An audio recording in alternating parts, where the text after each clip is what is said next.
HLB가 3.16% 상승으로 마감하며 3일 연속 반등 추세를 이어갔습니다.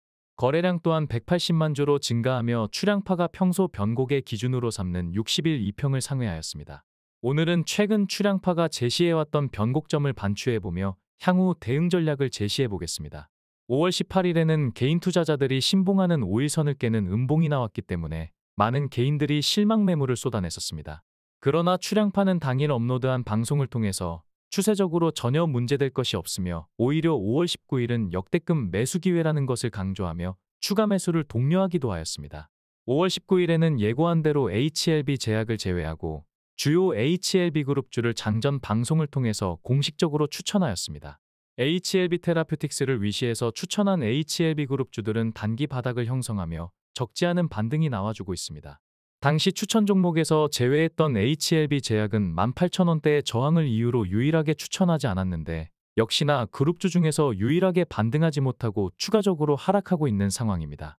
그러나 HLB 그룹주들은 대형 이벤트가 있을 때는 키 맞추기를 하는 경향이 있기 때문에 이를 참고해서 상대적으로 약세 종목을 추가 대응한다면 예후가 나쁘지는 않을 것입니다. HLB 제약을 신규나 추가 매수를 계획하신 분들은 14,120원의 강한 지지력이 있으니 해당 가격대를 공략하시면 좋은 결과가 있을 것입니다. 금일 HLB는 37,550원으로 종가를 형성하였는데 출량파 방송을 꾸준히 시청하신 분들이라면 눈치채셨겠지만 금일 종가는 그동안 출량파가 수도 없이 강조한 저항 라인이었습니다. 출량파는 2월 9일에 업로드한 장전 무료 추천 방송을 통해서 HLB를 단기 대응 목적으로 추천하였는데 당시 1차 목표가를 설정한 자리가 37,100원이었으며 추천 후 며칠 만에 해당 목표가를 터치하였습니다. 이후 얼마 차이는 없지만 저항의 에너지가 37,100원에서 37,500원으로 소폭 이동되었다고 말씀드렸으며 37,500원의 저항 라인은 현재까지 이어지고 있습니다. 차트를 보시면 아시겠지만 해당 구간에서는 지속적으로 저항이 있었다는 것을 확인할 수 있습니다. 첫 번째 저항을 보였던 날은 2월 20일이었는데 해당 구간에서 출량파의 단기 목표가를 터치한 후에 다음 날부터 급격한 조정을 보였습니다. 참고로 출량파의 목표가를 터치한 이후 급격한 조정으로 2월 20일에 상한가를 거의 잠식당했던 3월 6일 방송에서는 해당 구간은 역대급 매수 기회가 될 것이라고 말씀드리며 추가 매수를 권장하였습니다. 출량파를 따라서 37,100원에서 익절했던 분들은 해당 구간에서 재매수하였으며 이후 역대급 매수 기회라는 말이 무색하지 않을 정도로 큰 폭의 상승이 있었습니다. 이뿐만 아니라 음봉으로만 하락했기 때문에 37,500원까지는 어렵지 않게 반등할 것이라고 말씀드렸었는데 3월 21일에는 10거래일 만에 해당 구간까지 수월하게 반등을 하였습니다. 그러나 다음 날부터 어김없이 조정을 받았으며 이어서 4월 13일에도 37,500원 부근에서는 여지없이 조정받으며 출량파가 설정한 저항 구간의 에너지를 실감할 수 있었을 것입니다. 해당 구간의 저항력은 출량파가 사후 해석을 한 것이 아니라 이미 2월 9일부터 예고한 자리였기 때문에 출량파의 저항 구간의 정교함을 느끼실 수 있을 것입니다. 다만 얼마 전에 말씀드렸듯이 금일 종가인 37,500원 구간은 여러 차례 상하방으로 교차하였기 때문에 과거보다는 저항이나 지지력이 많이 약해진 상태입니다. 저항 구간을 3번 이상 두드리면 저항력이 상당 부분 소멸된다고 말씀드렸는데 이제 37,500원짜리는 상하방으로 교차할 때 잠시 쉬었다가는 휴식처라고 이해해도 좋을 만큼 저항력이 적지 않게 소멸되었다고 할 수 있습니다. 37,500원뿐만 아니라 출량파의 지지와 저항 구간은 거의 대부분 변곡점이 된다는 것을 자주 확인시켜드렸는데 출량파의 저항과 지지 구간의 변곡점만 잘 활용하셔도 소소하게 익절한 후에 재매수하여 수익률을 극대화할 수 있을 것입니다. 5월 17일에 터치했던 4580원 라인 또한 출량파가 오래전에 설정한 저항 구간이었는데 역시나 한 번에 통과하지 못하고 조정받는 모습입니다. 지속적으로 해당 구간에서 부분익저로 재매수하기를 권장했었기 때문에 출량파를 신뢰하셨다면 효율적으로 대응하셨을 것입니다. 다만 해당 구간은 한 차례 두드렸기 때문에 저항력이 30-40% 감소했다고 말씀드렸는데 저항력이 다소 감소한 만큼 이후 재반등할 때는 선택적으로 대응하시면 될 것입니다. 상방으로는 46,410원과 47,492원 사이에 강한 저항이 있다고 말씀드렸는데 해당 구간은 아직 터치한 적이 없기 때문에 어느 정도 익절했다가 조정 시 재매수하는 전략은 확률적으로 높은 유효성이 있다고 할 수 있습니다. 참고로 해당 구간은 기본적인 저항력과 함께 갭저항까지 형성된 자리입니다. 갭저항이 아니어도 적지 않은 저항이 있는 구간인데 갭저항까지 있기 때문에 그냥 돌파하기는 힘들다는 것을 유념하시기 바랍니다. 전일 방송에서 말씀드렸듯이 가남 NDA 신청으로 급등이 나온 지난 17일에는 모두가 추가 상승에 대한 희망에 부풀어 있을 때 단기 주가의 향방은 불확실하며 FDA가 NDA 신청 자료를 점검하는 60일간은 변동성이 클 것이라고 여러 차례 강조하면서 경계심을 드러내기도 하였습니다.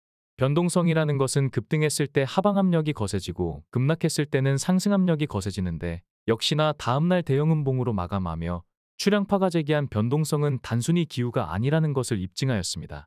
이처럼 추량파가 제시하는 저항이나 지지 구간의 정교함은 그동안 수차례 차트를 통해서 입증해드렸는데 추량파 채널을 처음 접하신 분들은 금일 방송만으로는 신뢰하기 어려울 수도 있을 것입니다.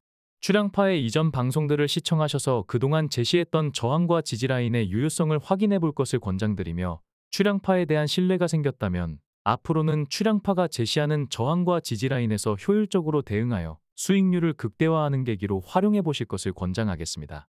추량파의 지난 영상을 보신다면 추량파가 제시하는 저항 구간은 한 번에 통과하기 어렵다는 것을 쉽게 확인하실 수 있을 것입니다. 전일 방송에서는 거래량을 동반한 대형 일봉이 나왔을 때 이를 빠른 시일 내에 돌파한다면 돌파한 기간에 비례하여 추가적인 추세를 형성한다고 말씀드렸는데 만약 이번 주까지 5월 18일에 시가를 넘어서는 상승이 나와준다면 46,410원까지는 어렵지 않게 반등하게 될 것입니다. 이러한 에너지 증폭이론은 추량파가 10여 년에 걸쳐서 통계적으로 유의성을 검증한 차트 이론이며 잘 숙지하셨다가 유용하게 활용하시기 바랍니다. 유럽 증시는 일제히 약보합세를 보여주었으며 미국 3대 지수는 주요 연준 인사들의 매파적 발언과 함께 부채 한도 협상이 이렇다 할 합의점을 찾지 못하며 약세를 보였지만 장막판에는 반등이 나와주며 악재에도 선방하는 모습을 보여주었습니다. 우리 증시는 하반기에도 긍정적일 것으로 전망드렸는데 정치적인 이슈들로 잠시 교착 상태에 빠질 수는 있겠지만 대세 하락하는 일은 없을 것이며 거시적으로는 상승 추세를 이어갈 것으로 전망하고 있습니다. 이와 같은 분석을 하는 이유는 장전 방송을 통해서 꾸준히 안내드리고 있으니 참고하시기 바랍니다. 코스피는 매수세가 하루를 못 갈 정도로 섹터 간 빠른 순환매를 보이고 있으며 오늘은 화학과 철강금속으로 오랜만에 매수세가 유입되었습니다. 제약바이오 섹터는 0.96% 상승으로 여전히 지수보다 강한 모습을 보여주었습니다. 코스닥은 전기전자와 금속이 이틀 연속 강세를 보였으며 제약바이오 섹터는 1.22% 상승으로 여전히 지수보다 강한 모습을 보여주었습니다. 추량파는 올해 초부터 코스닥은 물론이고 코스닥 제약바이오가 긍정적인 흐름을 보일 것이라고 꾸준히 강조드려 왔는데 여전히 상승 추세를 이어가는 모습입니다. 2020년 초부터 코스닥 제약바이오가 대세 하락기를 맞이했었는데 지난해 말부터는 저점을 높여가며 꾸준히 상승하는 모습이며 차트에서 보여주는 기세는 여전히 긍정적이라고 할 수 있겠습니다. HLB 차트가 지수업종 위에서 안정적으로 안착하는 순간이 대상승의 시그널이 될 것이라고 말씀드렸는데 오늘은 제약업종보다 강세를 보이며 기대감을 높이고 있습니다. 추량파는 국내에서는 처음으로 추천한 종목의 모든 영상 자료와 매매일지를 하루도 빠짐없이 공개하고 있는데 오늘도 지수보다 강한 모습을 보여주고 있습니다. 멤버십 추천 종목 또한 여전히 좋은 모습을 보여주고 있습니다. 투명하고 정직하게 매매일지를 공개하면서 추천 성과까지 좋다면 추량파 VIP 멤버십에 참여하는 것도 투자 자산을 늘리는 좋은 방법이 될 것입니다. 코스피는 외국인의 관망 속에 개인이 7거래일 연속 매도세를 보였으며 기관이 개인의 물량을 받아간 모습입니다. 언론과 대형 IB들이 연일 부정적인 뉴스를 쏟아내다 보니 개인의 투심이 역대 최저치까지 떨어지고 있는데 역사적으로 개인이 기관과 외국인보다 수익률이 좋았던 경험이 거의 없었기 때문에 추량파의 시황 방송을 주시하며 멘탈을 유지하시기 바랍니다. 외국인은 현물 시장은 물론이고 선물 시장에서도 관망세를 유지하였습니다. 금일 HLB 수급은 개인이 31만 주를 매도하였으며 기관과 외국인이 받아준 모습입니다. 최근 1개월 수급을 합산하면 외국인은 26만 주를 순매도하였으며 반면 기관은 16만 9천 주를 순매수하였고 개인은 7만 6천 주를 순매수하였습니다. 개인의 매도세가 증가하는 반면 기관과 외국인의 매수세가 증가하는 것은 고무적이라고 할 수 있겠습니다. 금일 거래 금액에서 차지한 공매도 비중은 4.2%로 도발적인 모습을 감추고 몸을 낮추는 모습을 보여주었습니다. 다만 대차잔고는 5,614억으로 지속적으로 증가하고 있는데 공매도 세력들이 호시탐탐 기회를 노리는 분위기라고 할 수 있겠습니다. 5월 19일 기준 공매도 잔고는 466만 주이며 추세적으로 꾸준히 증가하는 모습입니다. 공매도 잔고는 HLB가 대상승할 때 유용한 땔감과 자양분으로 활용될 수 있기 때문에 공세적인 모습이 나쁘지만은 않을 것입니다. 공매도 세력은 생각보다 스마트하지 않기 때문에 염려를 하기보다는 격려가 필요할 것입니다. 오늘의 HLB를 총평하자면 전일 말씀드린 대로 추세가 좋다라고 해석할 수 있겠습니다.